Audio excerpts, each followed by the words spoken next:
Hello guys, আজ আমি বানাচ্ছি রাজস্থানের একটা রেসিপি।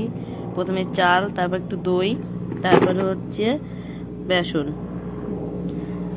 এইবার হচ্ছে এটাকে আমি একটু জল দেব, জল দিয়ে একটু পেস্ট করব।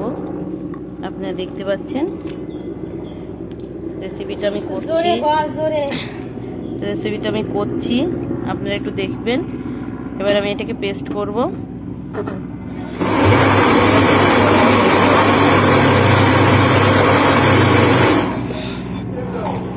এবার আমি পেস্ট করলাম, পেস্ট করে এটা বাটিতে পেস্টটাকে ঢালার পরে এর মধ্যে এবার দেখুন একটু হালকা একটু হাতে দেখবেন, ভালো একটু দানা দানা থাকলে পরে খুব ভালো টেস্ট লাগে খেতে। তারপরে আমি এক বাটি সুজি দিলাম, দিয়ে এবার জল মিশালাম, তার মধ্যে দিয়েছি একটু আদা, রসুন আর একটু কাঁচা লঙ্কা। আপনি এটা নিরামিষ করেও খেতে পারেন, নিরামিষ করে খেলেও খুব ভালো লাগে।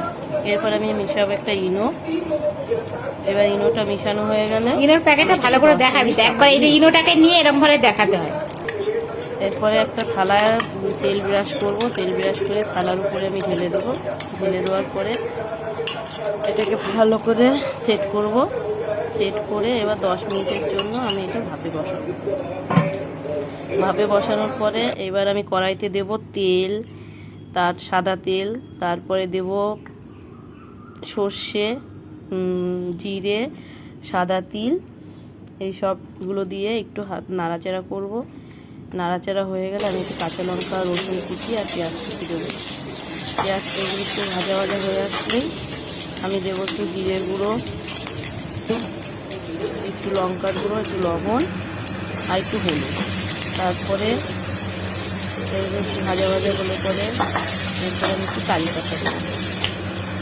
আমি যেভাবে করছি সেইভাবে আপনারা করে খাবেন, দেখবেন খুব ভালো লাগে। এটা সাদা খেতেও খুব ভালো লাগে, চাটনির সাথে, সাদা চাটনির সাথে করে নেবেন, দেখবেন খুব টেস্টি লাগে।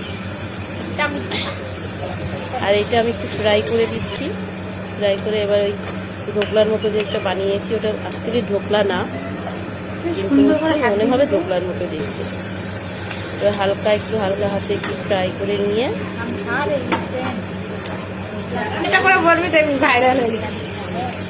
তারপরে একটু করবে, এটা হয়ে গেছে। আপনারা এটা চাটনির সাথে সার্ভ করে দেবেন, দেখলে চাটনির সাথে খেতে খুব ভালো লাগে। না কিছু বলতে হবে না, কেমন হয়েছে?